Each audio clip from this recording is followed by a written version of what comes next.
హరి ఓం. దగ్గర కొండెము చెప్పెడు ప్రగ్గడాలు పలుకులకు రాజు ప్రియుడై మరి తానెక్కు ప్రజ కావరించుట బొగ్గులకై కల్పతరువు బొడచుట సుమతి.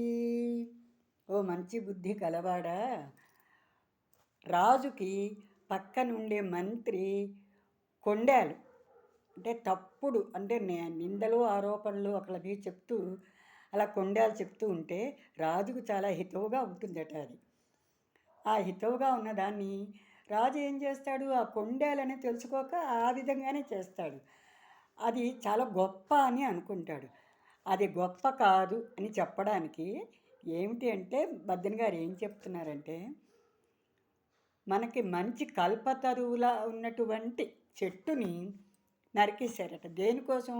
బొగ్గుల కోసంట. ఆ విధంగా ఉంటుంది సుమా కొండాలు చెప్పే మంత్రులు పక్కనుంటేను అని. మంత్రులే కాదు, మనకి ఎవరైనా కొండాలు చెప్పేవాళ్ళు ఉంటే మన మేలుని కోరుకోకుండా మనని తప్పుదారి పట్టించే వాళ్ళు ఎవరున్నా కూడా ఈ విధంగానే ఉంటుంది అని చాలా మనం ఆలోచించి మన సొంత విషయాన్ని మన సొంత జ్ఞానాన్ని ఉపయోగించి వాడుకోండి అని చాలా సూక్ష్మంగా చాలా జ్ఞానంగా మనకి చెప్పారు బద్దెన్ గారు. మనం ఆ విధంగా నడుచుకుందాము. మీరు నేర్చుకోండి, మీ పిల్లలకు నేర్పించండి, లైక్ చేయండి, షేర్ చేయండి, సబ్స్క్రైబ్ చేయండి. నమస్కారం.